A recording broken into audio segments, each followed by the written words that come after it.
کہ وہ کس لڑکی کے متعلق سوال کری ہیں، مگر مسالہ پیستی نیہا نے گرائنڈر بند کر کے فوراً ہی جواب دیا، بس ایوی سی تھی۔ اب تم تعصب کی اینک لگا کر دیکھو تو اور بات ہے، ورنہ اچھی خاصی خوبصورت تھی۔ زیبی روٹی پلٹتے ہوئے مسکرائی، تم سے زیادہ نہیں۔ نیہا نے گرائنڈر کا بٹن دبا کر گویا اس لڑکی کو بھی اندر ہی گرائنڈ کیا تھا۔ زیبی نے مشین بند ہونے کا انتظار کیا۔ مریم باہر چلی گئی تھی۔ بات یہ نہیں ہے نیہا کہ کون زیادہ خوبصورت ہے، بات تو نصیب کی ہے۔ ہاں، حسان کو تم جیسی صحت مند لڑکی چھوڑ کر اس لنگڑی نیہا۔ زیبی کا لہجہ سخت تھا۔ تم اپنے آپ کو زیادہ اسپیشل ثابت مت کیا کرو۔ نیہا الٹ پڑی، کیا تمہیں دکھ نہیں ہوا؟ اور مان لو کہ وہ شخص اور وہ لڑکی اس پوری صورتحال کے ذمہ دار ہیں۔ تمہیں اور ہمارے گھر کو اس مشکل میں گرفتار انہوں نے کیا ہے۔ میرے دل سے ان کے لیے کوئی دعا نہیں نکلتی، ہاں گالیاں ضرور نکلتی ہیں۔ محبت کے علم بردار بنتے ہیں، پہلے کہاں تھی یہ محبت؟ گالیاں بکنے سے کیا فائدہ؟ کم از کم دل کا بوجھ ہلکا ہوتا ہے۔ ٹھیک ہے، جب بوجھ ہلکا ہو جائے تو سب سے پوچھ کر کھانا لگا دینا۔ زیبی ہاتھ دھو کر باہر نکل گئی۔ نیہا نے جھنجھلا کر چولہا بند کیا جسے وہ کھلے چھوڑ گئی تھی۔ کہاں ہوں میں اسپیشل؟ اپنی مخصوص جگہ بیٹھ کر اس نے سوچا، ہاں مجھے بھی دکھ ہوا ہے۔ اس نے گھٹنوں پر تھوڑی رکھی۔ سامنے صحن میں سرما کی گلابی دھوپ پھیلتی تھی۔ 6 ماہ قبل، صرف 6 ماہ قبل وہ حسان کی منگیتر بنی تھی، اور ہر عام لڑکی کی طرح یہ 6 ماہ اس نے خوابوں کی اوڑھنی اوڑھ کر گزارے، اور جب تعلق ٹوٹا تو 6 منٹ بھی نہ لگے۔ اس نے کس اطمینان اور سکون سے خوابوں کی اوڑھنی طے کی اور اسی ٹیبل پر رکھائی جس پر اس کی حسان کے ساتھ پہلی اور آخری ملاقات ہوئی تھی۔ لیکن میں تمہاری طرح گالیاں نہیں دے سکتی نیہا کہ میں ان دونوں کو بھی انڈرسٹینڈ کرتی ہوں۔ ہاں مانتی ہوں کہ حسان نے دیر کر دی، اسے قدم پہلے اٹھانا چاہیے تھا۔ ہیلو۔ اس نے چونک کر سر اٹھایا اور پھر کھڑی ہو گئی۔ آج آنے والے کی آنکھوں میں صرف ویکینڈ پر گھر آنے والے شخص کی خوشی شامل نہ تھی، ان آنکھوں میں کچھ اور بھی تھا جو زیبی سمجھ نہ سکی۔ وہاں کسی پسندیدہ ہستی کو سب سے پہلے دیکھ لیے جانے کی خواہش کے پورا ہونے کا اطمینان اور سکون تھا۔ وہ خود بھی نہیں جانتا تھا کہ اس نے اتنے دنوں میں سادہ لڑکی کو کیوں سوچا۔ آجا پھر بغیر دستک دیے آ گئے؟ وہ قصدن مسکرائی۔ میں نے تو دستک دی تھی، آپ ہی شاید کسی گہری سوچ میں گم تھی۔ اچھا، آپ کی شادی کی تاریخ طے ہو گئی تھی مگر کارڈ اب تک نہیں ملا، سوچا پوچھ لوں اپنی شادی میں مجھے مہمان بنائیں گی یا نہیں؟ زیبی کے ہونٹوں کی مسکراہٹ معدوم ہو گئی۔ امی اندر ہے۔ وجدان کو اس کے لہجے سے کسی انہونی کے ہو جانے کا احساس ہوا۔ کچھ الجھے سلجھے جملے آگے پیچھے ذہن کی تاریکیوں سے بھاگتے چلے آئے تو وہ زیبی کے چہرے پر کچھ کھوجتا اندر کی طرف بڑھ گیا۔ تو یہ بات تھی۔ وجدان نے سر جھکا کر سوچا۔ مریم اپنے دل کا بوجھ ہلکا کر کے خاموش ہو گئی تھی۔ یہ تو اچھا ہوا کہ بات پہلے ہی کھل گئی، ورنہ بعد میں پرابلم ہو جاتی۔ وجدان کو کچھ تو کہنا ہی تھا۔ ہاں مگر اب سب ٹھیک ہو جائے گا۔ اس نے آہستگی سے ماں کے کندھے پر ہاتھ رکھا۔ اللہ کرے۔ وہ تھکے تھکے انداز میں اٹھ گئی۔ تمہارے لیے کھانا نکالوں؟ وجدان بھی اٹھ گیا تھا۔ زیبی کرسی پر کسی کتاب کے مطالعے میں منہمک تھی۔ وجدان نے سوچا اسے زیبی سے کوئی بات کرنی چاہیے۔ وہ قریب جا کر کھنکارا۔ زیبی آپ پریشان نہ ہو، انشاءاللہ سب ٹھیک ہو جائے گا۔ آپ سے کس نے کہا کہ میں پریشان ہوں؟ یہ لڑکی خود کو سمجھتی کیا ہے؟ وہ جھنجھلایا، گویا آپ کو کوئی افسوس نہیں؟ مجھے افسوس ہے لیکن میں پریشان ہرگز نہیں ہوں۔ زیبی نے اس کی جھنجھلاہٹ کا لطف اٹھایا۔ وجدان کا دل چاہا کہ وہ کوئی سخت سی بات کر کے اس لڑکی کا منہ بند کر دے۔ وجدان بیٹا آ جاؤ، کھانا کھا لو۔ مریم کی آواز بر وقت آئی تھی۔ آئیے کھانا کھاتے ہیں۔ وہ کتاب ہاتھ میں لے کھڑی ہو گئی۔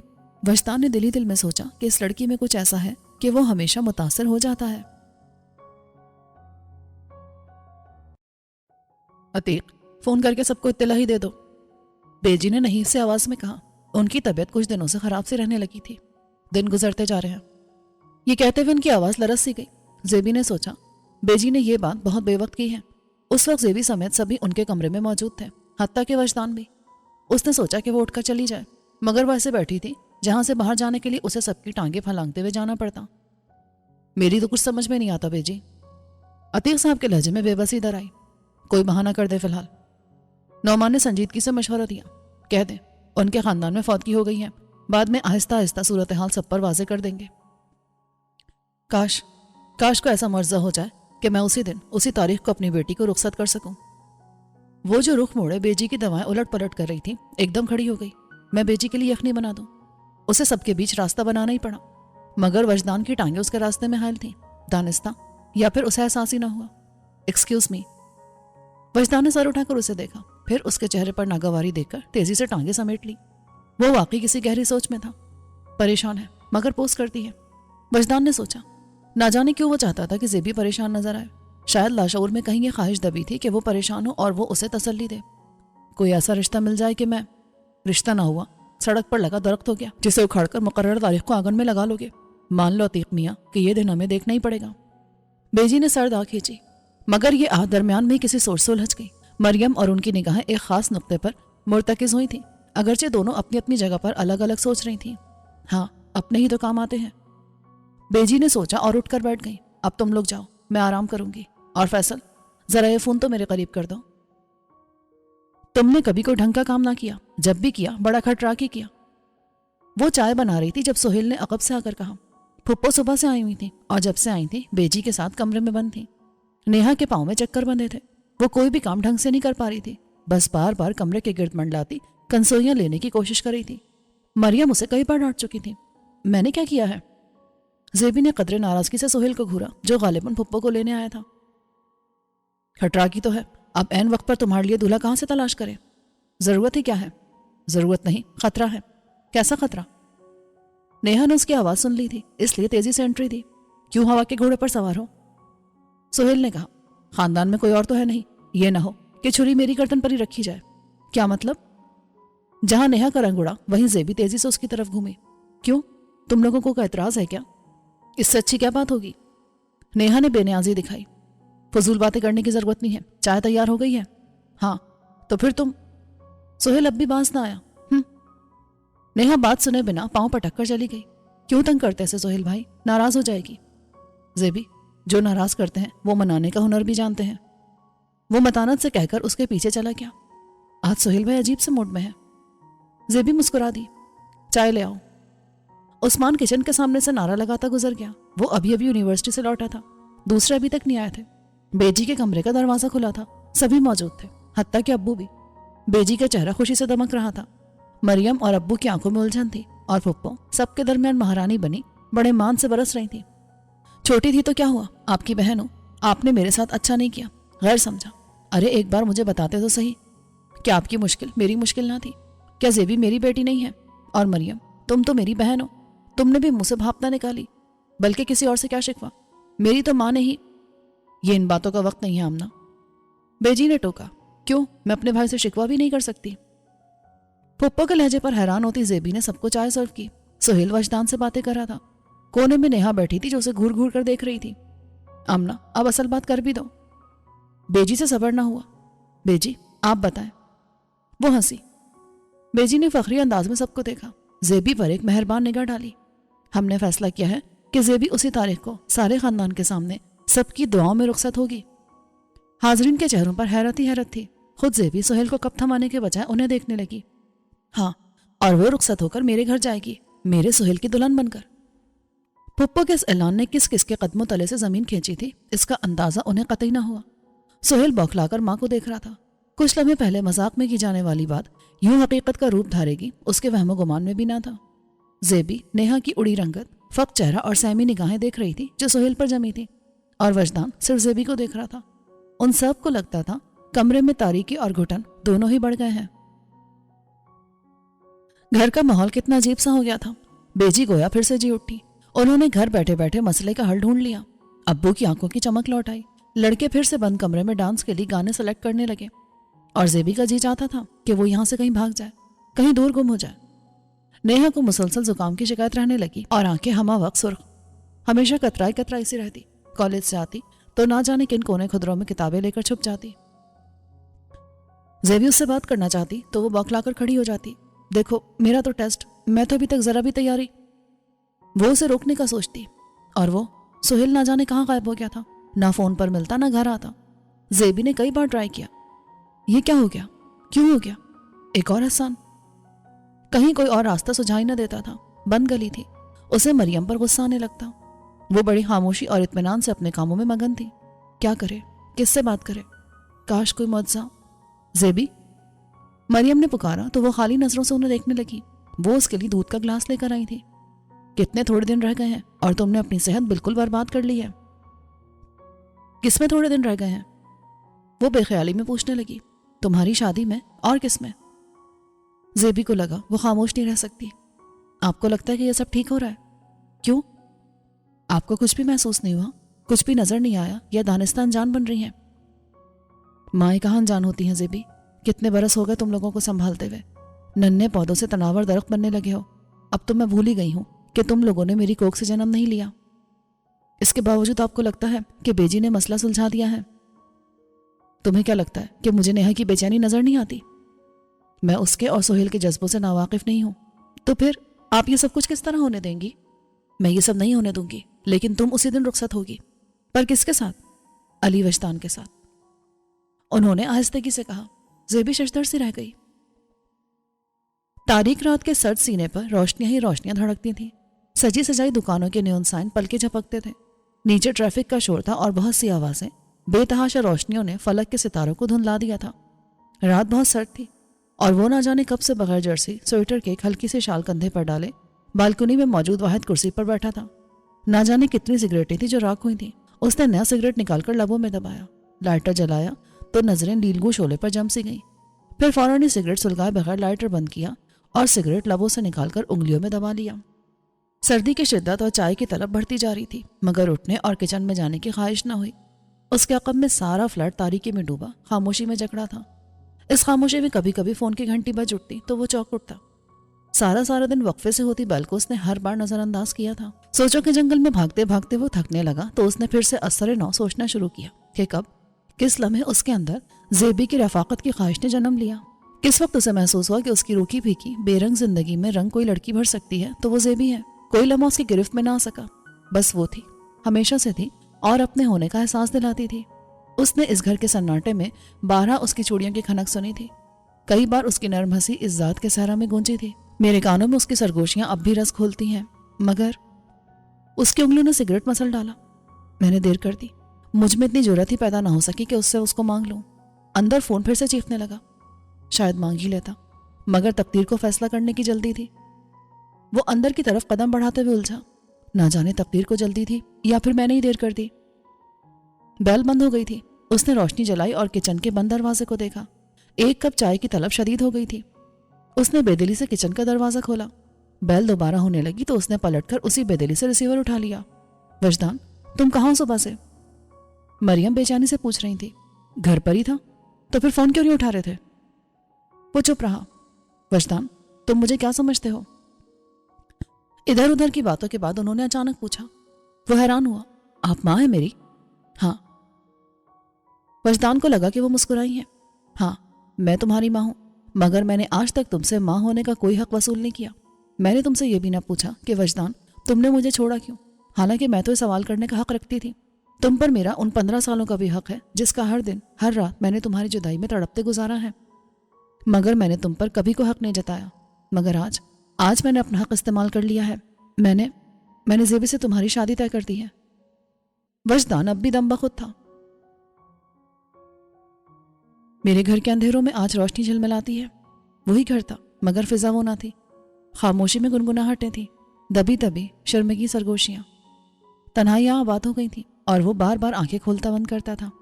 یہ الوژن تو نہیں ہے؟ وہ بالکونی میں نکل آیا. اس نے جیکٹ کی جیب سے سگریٹ نکال کر لبوں میں دبایا اور لائٹر ڈھونڈنے لگا. عقب میں دروازہ کھلنے کی آواز پر ہاتھ تھم گئے. اس کی آمد سے قبل خوشبو کا جھونکا مشام میں جان کو مہکا گیا تھا. کسی نے نرمی سے لبوں سے سگریٹ کھینچ کر باہر اچھال دی اور خوشبو اڑاتا چائے کا مگ ہاتھ میں تھما دیا. دعائیں یوں بھی مستجاب ہوتی ہیں. آپ میرے ساتھ چلیں. شادی سے 2 دن قبل اس نے مریم سے کہا. ارے یہاں اتنے کام؟ وہاں کوئی بھی نہیں ہے اور گھر کا حال بہت برا ہے. مجھے نہیں پتا کہ کیا کچھ کرنا ہے. مریم اس کے ساتھ آ کر سارا گھر سجا گئی تھی. زیبی دلہن بن کر اس چھوٹے سے فلیٹ میں آئی تب بھی وہ ساتھ تھی. 3 دن رک کر وہ زیبی کو ساتھ لے کر چلی گئی. وجدان نہیں جا سکا تھا. وہ پہلے آفس سے کافی غیر ضروری چھٹیاں کر چکا تھا. اس اہم موقع پر اسے چھٹی نہیں ملی تھی. اس نے اپنے خالی ہاتھ کو دیکھا اور لبوں میں دبی سگریٹ کو محسوس کیا. پھر سگریٹ باہر اچھال کر اندر چلا آیا. ہاں، وہ نہیں تھی مگر اپنے ہونے کا احساس دلاتی تھی. وارڈروب میں اس کے کپڑے تھے، ڈریسنگ ٹیبل پر میک اپ کا سامان. زیبی کے جہیز کے سامان نے فلیٹ کی شکل ہی بدل دی تھی. بیڈ کے تکیے پر اس کا کامدانی کا دوپٹہ پڑا تھا. نہ جانے کون سا رنگ تھا. وجدان کو اس رنگ کا نام نہیں آتا تھا مگر جانے سے قبل زیبی نے یہی دوپٹہ اوڑھا تھا. جلدی میں وہ یہیں بھول گئی تھی. وہ 2 دن سے تکیے پر دھرا تھا.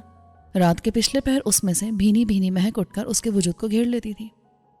وجدان، محبت کے اظہار میں کبھی بخل سے کام نہ لینا۔ عورت بہت نازک ہوتی ہے اور اس کے احساسات اس سے بھی زیادہ نازک، بالکل آپ گینے جیسے۔ اسے ہر روز اظہار تازہ کی ضرورت ہوتی ہے۔ اب تم کہو گے کہ میں غم روزگار میں الجھا، ہر وقت ڈائلاگ نہیں بولتا رہوں گا محض اس کی جذباتی تسکین کے لیے، مگر یہ بھی تو سوچو وہ تمہاری تسکین کے لیے کیا کچھ نہیں کرتی۔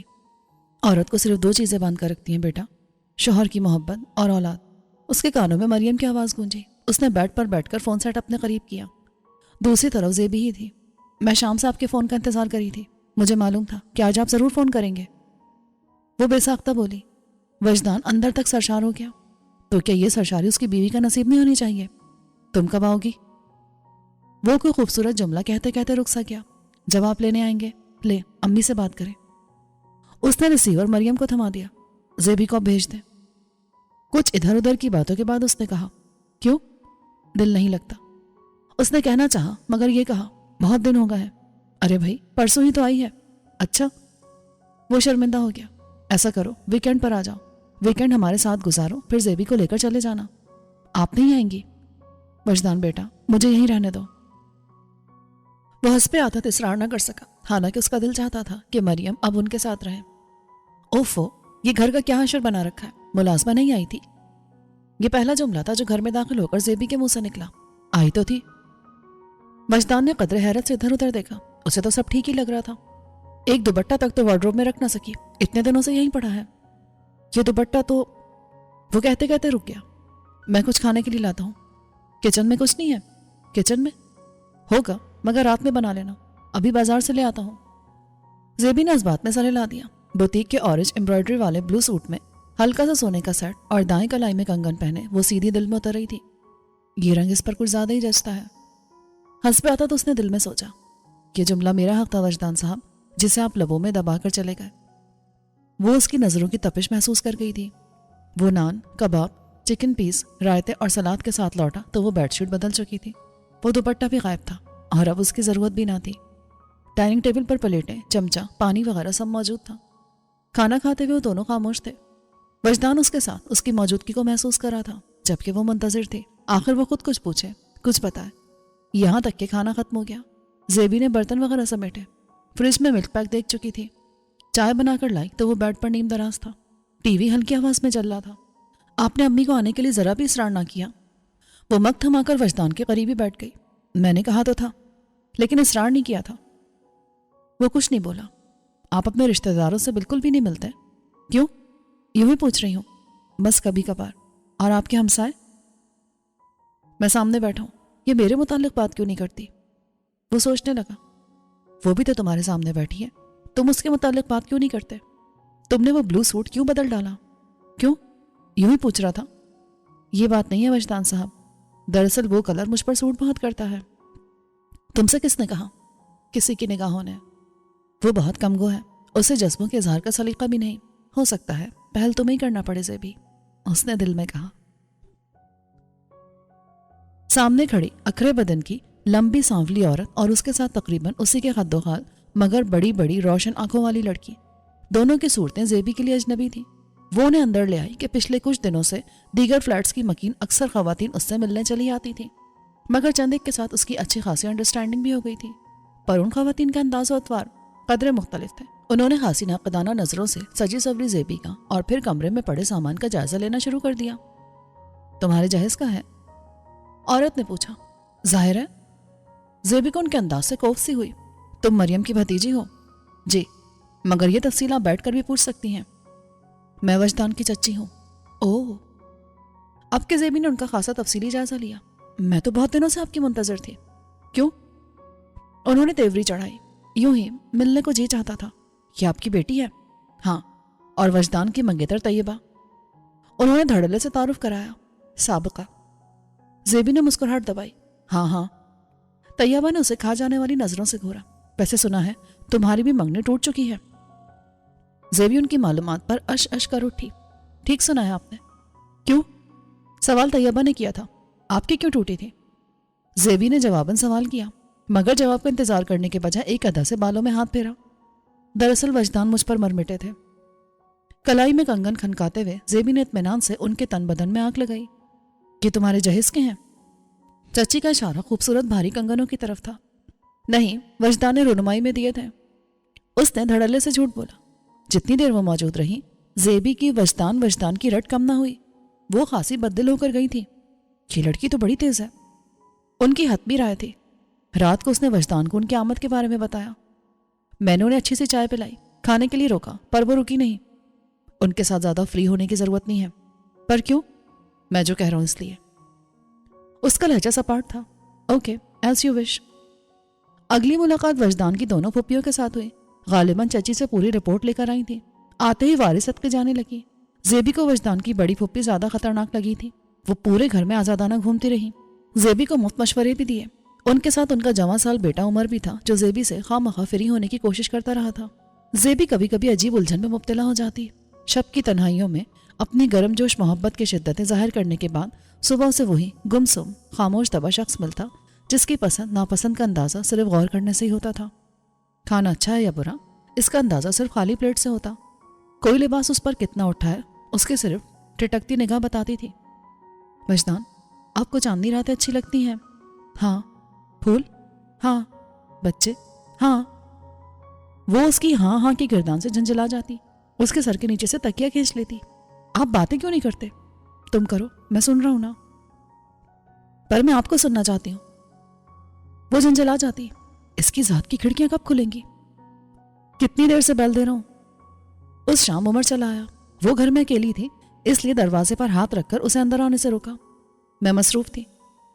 تھوڑا وقت ہم غریبوں کے لیے بھی نکال لیا کرے محترمہ. وہ شوق ہوا. محترمہ کی تیوری چڑھ گئی. تم مجھے باجی، آپ ہی کچھ بھی کہہ سکتے ہو. اور اگر نہ کہوں تو؟ زیبی نے اسے جواب دینے کی بجائے انتہائی سخت نظروں سے گھورا. اس کے تیور دیکھ کر عمر کو سنبھلنا پڑا. امی نے گاجر کا حلوہ بھیجا ہے. شکریہ. ڈونگا ہاتھ میں لے کر اس نے کھڑاک سے دروازہ بند کر دیا. اس عزت افزائی کے بعد فری ہونے کی کوشش نہیں کرے گا. ڈونگا کچن میں رکھتے ہوئے زیبی نے اطمینان سے سوچا.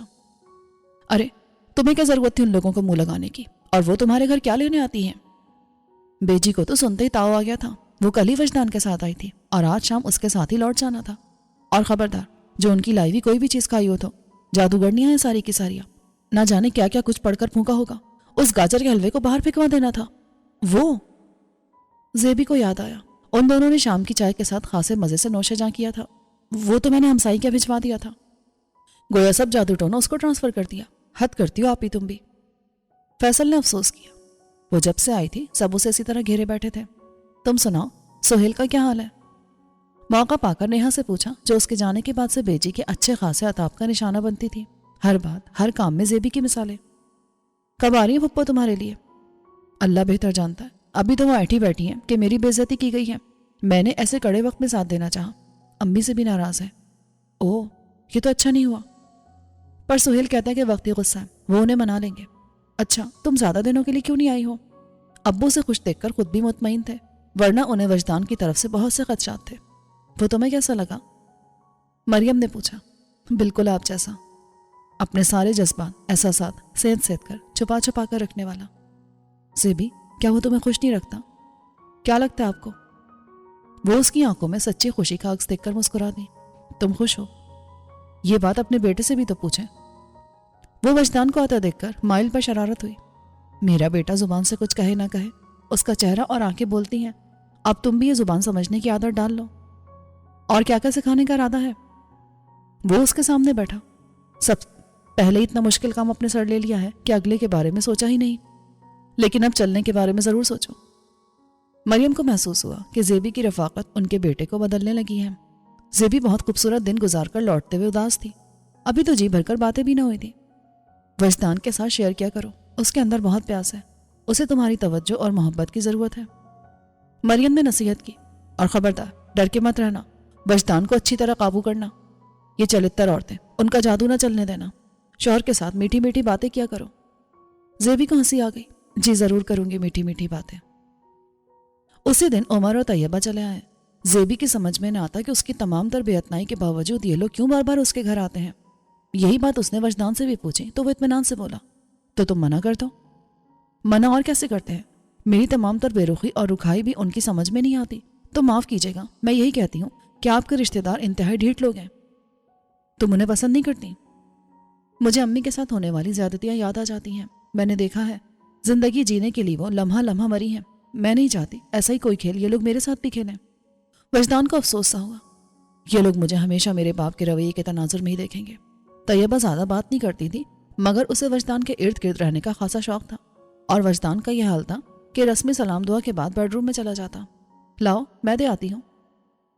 اس نے وجدان کے کہنے پر کافی بنائی تھی جب طیبہ نے اس کے ہاتھ سے مگ لینا چاہا۔ زیبی نے اپنا ہاتھ پیچھے کر لیا۔ وجدان کو یوں کسی دوسرے کا بیڈ روم میں گھسنا بالکل نہیں پسند۔ طیبہ کھسیانی سی ہو گئی، بس اتنا ہی کہہ سکی، تم تو ہاں سے روڈ ہو، میں مریم نہیں ہونا۔ زیبی نے سادگی سے کہا، ہر بات میں ان کا ذکر کیوں کرتی ہو؟ جو کچھ ہوا اس میں ہمارا کیا قصور؟ زیبی بھی ان کے ساتھ روڈ نہیں ہونا چاہتی تھی، مگر وجدان کی پھپھی نے نہ جانے کس جلاپے میں اسے منتبہ کیا تھا کہ طیبہ اور اس کی ماں تمہیں بخشیں گی نہیں۔ وہ وجدان کی یوں خاموشی سے شادی کو آسانی سے معاف نہیں کریں گی۔ وجدان پر بہت عرصے سے نظر تھی ان کی، شاید وہ اپنی 2 بیٹیاں بیاہ چکی تھیں، اس لیے اب صرف تماشا دیکھنے والوں میں سے تھی۔ ہم آپ سے ملنے آتے ہیں اور آپ ایک ہاتھ ہی نہیں آتی۔ لاؤنج میں ٹی وی دیکھتا عمر بور ہو گیا تھا۔ زیبی کو اس کا انداز اور لہجہ دونوں ہی برے لگتے تھے۔ وہ جواب دیے بنا اندر چلی گئی۔ یہ لوگ ابھی تک گئے ہیں کہ نہیں؟ وجدان کوئی فائل کھولے بیٹھا تھا، پتہ نہیں کیوں بیٹھے ہیں، زیبی نے بیزاری سے کہا۔ تبھی عمر نے اندر جھانکا اور زیبی کی طرف دیکھ کر معنی خیز انداز میں مسکرا دیا۔ آپ سے کوئی ملنے آیا ہے؟ وہ کچھ حیران سی ہوتی باہر آئی۔ سہیل کو دیکھ کر کسی بہت ہی اپنے سے ملنے کی خوشی اس کے وجود و لہجے پر غالب آئی۔ وجدان بھی بہت خوش دلی سے ملا۔ وہ آفس کے کسی کام کے سلسلے میں آیا تھا، 3-4 دن یہی رکنا تھا، ہوٹل میں ہرگز نہیں۔ زیبی نے وجدان کو دیکھا تو اس نے بھی اصرار کیا، روز ملنے آؤں گا، مگر رہائش آفس کی طرف سے ہی ہے۔ سہیل نے سہولت سے منع کیا۔ بیجی نے سختی سے تاکید کی تھی، گھر میں نہیں رہنا۔ عمیر اور طیبہ نے معنی خیزی سے ایک دوسرے کو دیکھا۔ بڑی چلتر ہے، یہ کبھی وجدان کا پیچھا نہیں چھوڑے گی۔ عمر کے پیچھے بائک پر بیٹھتے ہوئے طیبہ نے دانت پیسے۔ تو تم چھوڑ دو وجدان کا پیچھا، آخر اس چپشا میں رکھا ہی کیا ہے، اور اس بات کی بھی کیا گارنٹی ہے کہ بعد میں وجدان مان جائے گا؟ یہ تو جان چھوڑے، وجدان کو منانا میرا کام ہے۔ ہاں، جیسے پہلے منا لیا تھا۔ عمر نے مذاق اڑایا، یہ دل کے معاملے ہیں، تم کیا جانو؟ طیبہ نے کہا، اتنی ٹھنڈی آہیں مت بھرو، ایک کام کا بیڑا اٹھایا تو پورا بھی کروں گا، کیا حرج ہے اگر ماضی ایک بار اپنے آپ کو پھر دہرائے؟ آخر وہ بھی تو اسی شخص کا بیٹا ہے جس نے بنا تصدیق کے اپنی بیوی کو طلاق دے دی تھی۔ تمہیں تو وہ گھاس بھی نہیں ڈالتی۔ گھاس تو خیر تمہیں وجدان صاحب بھی نہیں ڈالتے۔ اس نے قہقہا لگایا، لیکن اب منظر پر وہ ڈیشنگ کزن صاحب بھی تو ظاہر ہو گئے ہیں، کچھ نہ کچھ تو ہو کر رہے گا۔ طیبہ کو بھی کچھ نہ کچھ امید بن گئی۔ جب اگلی ہی شام چچی وارد ہوئی تو زیبی کا جی چاہا کہ سر پیٹ لے۔ بازار جا رہی تھی، سوچا تم سے پوچھتی جاؤں، آخر کو اجنبی شہر ہے۔ کتنے خوشگوار موڈ میں وہ لوگ بالکنی میں شام کی چائے پینے بیٹھے تھے۔ زیبی نے وجدان کے فیورٹ کھیرے اور ٹماٹر کے سینڈوچز بنائے تھے اور اسی بات پر بحث کر رہی تھی کہ بغیر چکن کے وہ سبزی کے سینڈوچز بھی کوئی کھانے کی چیز ہے، تو تم مت لو۔ پلیٹ اپنے سامنے کھینچ کر وجدان نے گویا جھگڑا مکایا، مگر چچی کی آمد نے سارا موڈ خراب کر دیا۔ 2 ماہ تو ہوگا مجھے یہاں آئے ہوئے، اب یہ شہر اتنا بھی اجنبی نہیں رہا، یوں بھی وجدان مجھے ساتھ لے جاتے ہیں۔ آپ کے لیے چائے بناؤں؟ ہاں بنا دو۔ 2 ماہ سے یاد آیا، تم نے ابھی تک ہماری دعوت قبول نہیں کی، کبھی بہو کو لے کر ہمارے یہاں بھی تو آؤ، آخر ہمارا بھی کچھ حق ہے، بچے تو زیبی کو بہت ہی پسند کرتے ہیں۔ دعوت کی ضرورت نہیں ہے، یوں ہی کسی دن چکر لگا لیں گے۔ وجدان نے ٹال کر کپ اٹھایا اور اندر چلا گیا۔ زیبی نے چائے چچی کی طرف بڑھا دی۔ سنا ہے تمہارا کوئی کزن آیا ہے؟ جی ٹھیک سنا ہے۔ یہیں رہے گا؟ ہوٹل میں۔ کیوں؟ جب بہن کا گھر موجود ہے تو ہوٹل میں کیوں رہے گا؟ انہوں نے محبت آمیز لہجے میں کہا تو زیبی نے انہیں غور سے دیکھا۔ کیونکہ وہ میرا بھائی نہیں ہے۔ وہ سہیل کو رات کے کھانے پر بلانا چاہ رہی تھی، وجدان سے ذکر کیا تو وہ بولا، بلا لو، اس میں سوچنے یا پوچھنے کی کیا بات ہے؟ وہ ابھی سوچ ہی رہی تھی کہ سہیل شام سے ذرا پہلے چلا آیا۔ امی نے اس کا اور وجدان کے لیے کچھ چیزیں بھجوائی تھیں، وہی دینے آیا تھا۔ زیبی نے دعوت کا ذکر کیا۔ میں تو آج ہی واپس جا رہا ہوں، وجدان نہیں ہے ابھی تک۔ آنے والے ہوں گے، تم بیٹھو تو۔ اس دن بھی اتنی جلدی واپس چلے گا، ڈھنگ سے بات ہی نہ ہو سکی، بس فرصت نہ مل سکی، 3 دن تھے اور کام بہت زیادہ تھا۔ زیبی نے چائے بنائی، سدے شکر کے گھر میں فروٹ کیک موجود تھا۔ سہیل بھائی ذرا فون تو سن لیں، بیل کی آواز پر زیبی نے کہا۔ چائے لے کر گئی تو ریسیور سہیل نے اس کی طرف بڑھا دیا۔ طیبہ تھی، وہ اچھی خاصی بیزار ہوئی۔ اوہو، تو یہ عیش ہے؟ اس بکواس کا مقصد؟ وہ تقریباً گرائی، کچھ نہیں۔ وہ چٹکارا لے کر ہنسی. ہم لوگ آؤٹنگ کے لیے جا رہے تھے. عمر کہنے لگا تم سے بھی پوچھ لیں, آخر ہم غیر تو نہیں. میں آؤٹنگ کے لیے صرف وجدان کے ساتھ جاتی ہوں. اچھا, غالباً اس وقت وجدان تو گھر پہ نہیں ہوں گے. یقیناً. اس نے لائن کاٹ دی. کیا ہوا؟ سہیل نے زیبی کے تپے تپے چہرے کو دیکھا. کچھ نہیں. اس نے سر جھٹک دیا. وجدان ہر روز اتنی ہی دیر سے آتا ہے, میرا خیال تھا کہ وہ گھر پر ہوگا. نہیں, آج ہی. میں پتہ کرتی ہوں, آپ چائے لیں. اس نے وجدان کا موبائل نمبر ٹرائی کیا. آج تھوڑا بزی ہوں, لیٹ آؤں گا. زیبی نے اسے سہیل کی آج ہی واپسی کے بارے میں بتایا. اوہ, میں تو سوچ رہا تھا کہ امی کے لیے شاپنگ کریں گے. تم ایسا کرو, سہیل کے ساتھ چلی جاؤ. پیسے تو تمہارے پاس ہے نا, امی کی چوائس کا بھی تمہیں پتہ ہی ہے. وہ ساری تنخواہ اسی کو دیتا تھا, شاید جلدی میں تھا اس لیے فوراً پروگرام بنا کر لائن کاٹ دی. چھوڑو زیبی, تکلف کیسا؟ سہیل نے سن کر کہا. نہیں نہیں, وجدان مائنڈ کریں گے. پہلی بار تو انہیں ماں کے لیے کچھ لینے کا خیال آیا ہے. پھر میں تمہیں چھوڑنے نہیں آؤں گا, بلکہ وہیں سے نکل جاؤں گا, کیونکہ میں آلریڈی لیٹ ہو رہا ہوں. فکر نہ کریں, مجھے راستوں سے آگاہی ہے. وہ کھڑی ہو گئی, پھر یاد آنے پر پوچھنے لگی. پھپھا کا غصہ ٹھنڈا ہوا؟ ماں کا غصہ بھی کوئی غصہ ہوتا ہے, ذرا مناسب وقت تو آنے دو. سہیل کی عجلت کے پیش نظر اس نے شاپنگ میں زیادہ وقت نہیں لیا, سو جلدی وہ فارغ ہو گئے. سہیل نے اسے ٹیکسی کروا دی تھی. سب کہہ رہے تھے کہ اب کچھ دن رہنے کے لیے آنا. ہاں, اب جب بھی آؤں گی ہفتہ 10 دن رہنے کے لیے ہی آؤں گی. اس نے تسلی دی, پھر خدا حافظ کہہ کر ٹیکسی والے کو چلنے کا اشارہ کیا. فلیٹ کے دروازے تک گھر والوں کے متعلق سوچتے ہوئے وہ خاصے خوشگوار احساسات کا شکار تھی. یہ سارے احساسات عمر, طیبہ اور چچی کو دیکھ کر اڑنچو ہو گئے. یہ لوگ کیوں میرے سر پر مسلط ہو گئے ہیں؟ اس نے ہزاروں بار کی سوچی بات پھر سے سوچی. وجدان آ گیا تھا اور مروتاً ان کے درمیان بیٹھا تھا. السلام علیکم. بھائی, عجب ہی دستور ہے, مہمان گھر میں موجود, شوہر دفتر سے تھکا ہارا گھر آیا اور گھر والی گھر سے غائب. بھائی زیبی بیٹا, یہ تو کوئی بات نہ ہوئی. چچی نے تاک کر وار کیا. زیبی نے وجدان کو دیکھا. وہ لوگ ابھی ابھی آئے تھے. وجدان سے شاید زیادہ دیر بات نہ ہوئی تھی. وجدان کو لگا وہاں مریم کھڑی ہے. نہیں, لیکن وہاں مریم نہیں تھی. میں اپنی ذمہ داریاں آپ سے بہتر سمجھتی ہوں. کچن میں آ کر پانی کا گلاس پیتے ہوئے زیبی نے اپنا غصہ ٹھنڈا کرنے کی صحیح کی. باہر سے مختلف آوازیں اٹھ رہی تھیں. ہم ذرا سا بات کریں تو پارا چڑھ جاتا, اور یہاں ہمارے ساتھ تو آؤٹنگ پر بھی جانا گوارا نہیں. میں وجدان کے ساتھ ہی جاتی ہوں, اور ڈیئر کزن کے ساتھ. ارے ہم تو وجدان کے بزرگ ہیں, کوئی غیر نہیں. کچھ غلط دیکھیں گے تو ٹوکیں گے بھی. اب یہ کون سی شرافت ہے کہ میاں گھر پہ موجود نہیں اور یہ شام ڈھلے اپنے کزن کے ساتھ. اتنے سارے شاپنگ بیگز دیکھے ہم نے خود ان کے ہاتھوں میں, اب سارا سامان نہ جانے کہاں. بات سنیں آپ لوگ میری. زیبی تیر کی طرح باہر نکلی. میں کہاں جاتی ہوں, کس کے ساتھ جاتی ہوں, مجھ سے ملنے کون آتا ہے؟ یہ میرا اور میرے میاں کا معاملہ ہے. دوسروں کے گھروں کی ٹو لینے کے بجائے اپنے گریبان میں جھانکے, میری نگرانی کرنے کی بجائے اپنی بیٹی کو سنبھالے, جسے اتنی حیا نہیں کہ شادی شدہ مرد.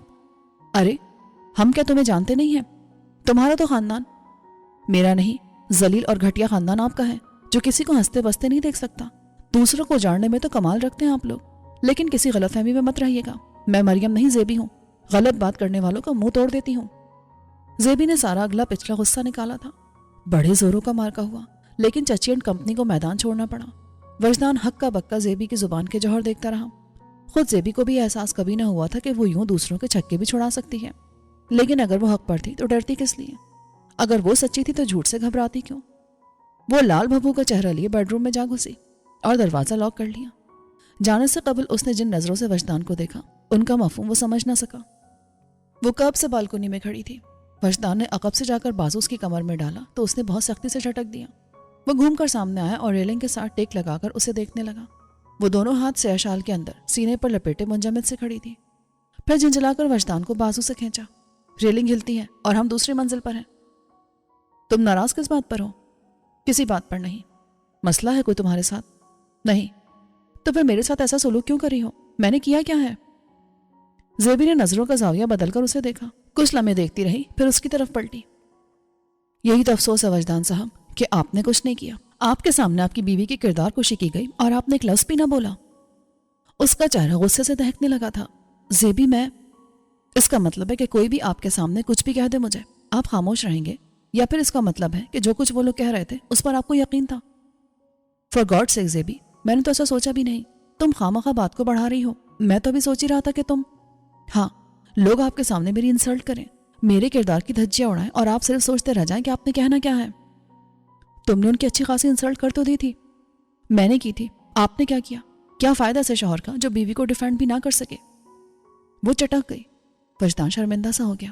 زیبی، تم جانتی ہو میرے اندر فوری فیصلہ کرنے کی صلاحیت نہیں ہے۔ کسی بھی موقع کو دیکھ کر میں سوچتا ہی رہ جاتا ہوں کہ مجھے کس رد عمل کا اظہار کرنا چاہیے۔ ہاں، پہلے سوچتے رہ جاتے ہیں، پھر لوگوں کی باتوں پر اعتبار کرنے لگتے ہیں۔ یہی خصوصیت تو آپ کے والد کی شخصیت میں بھی نمایاں تھی۔ وہ تڑپ اٹھا۔ پلیز مجھے میرے باپ کے ساتھ کمپیئر مت کرو۔ وہ سر جھٹک کر خاموش ہو گئی۔ کچھ لمحے یوں ہی خاموشی کی نظر گزر گئے۔ دونوں اپنی اپنی جگہ خود پر قابو پانے کی کوشش کر رہے تھے۔ آج ستارے بھی مدھم تھے اور چاند کا بھی نام و نشان نہ تھا۔ زیبی نے شال اپنے گرد درست کی۔ اسے لگا وہ کل سے اس شخص کو خاصا سبق سکھا چکی ہے۔ پھر وہ اس کی ذات کی ساری خامیوں سے تو آگاہ تھی، اس کے باوجود اس سے محبت کرتی تھی۔ زیبی، میں نے تم سے صرف شادی نہیں کی، محبت بھی کی ہے۔ زیبی نے نظروں کا زاویہ بدل کر اسے دیکھا۔ تم پر اعتبار بھی کرتا ہوں، لیکن تم خود ہی تو کہا کرتی ہو کہ تم اپنے مسائل خود حل کر سکتی ہو۔ تم تو اتنی مضبوط ہو زیبی کہ تمہیں کسی سہارے، کسی آسرے کی ضرورت ہی نہیں۔ یہ بات نہیں ہے علی وجدان۔ وہ 2 قدم بڑھ کر اس کے برابر جا کھڑی ہوئی۔ ہر انسان کسی نہ کسی حوالے سے معتبر ہوتا ہے۔ ایک رشتہ دوسرے رشتے کو مضبوط بناتا ہے، اور میاں بیوی کا رشتہ تو بہت ہی نازک ہوتا ہے۔ آپ سب کے سامنے میرے لیے ایک لفظ بول دیتے، میں معتبر ہو جاتی۔ میں لڑ سکتی ہوں، لیکن میں چاہتی ہوں میرے لڑنے کی نوبت ہی نہ آئے۔ آپ میرے لیے مضبوط حصار بن جائیں۔ I am sorry. It's okay. Wajdan نے سرد ہاتھ اس کے دونوں گالوں پر رکھے، ہلکے سے دبایا۔ وعدہ رہا، زندگی میں کبھی کوئی مشکل آئی تمہیں لڑنے کی ضرورت نہیں پڑے گی، ہم سیسا پلائی دیوار بن جائیں گے۔ مجھے ایسا ہی مضبوط علی وجدان چاہیے۔ زیبی نے اپنے گرم ہاتھ اس کے ہاتھوں پر رکھ دیے۔ یہ سامنے کھڑا شخص جسے وہ اس کی ساری خوبیوں خامیوں سمیت چاہنے لگی تھی، شوہر تھا اس کا، جو اس سے محبت کرتا تھا مگر اظہار کرنے کا سلیقہ نہ رکھتا تھا، جو اس پر اعتبار تو کر سکتا تھا مگر کبھی بتا نہ سکتا تھا، اور زیبی کو یقین تھا کہ وہ اسے سکھا دے گی۔ آپ کو یہ کہانی کیسی لگی؟ کامنٹ کر کے ضرور بتائیے گا۔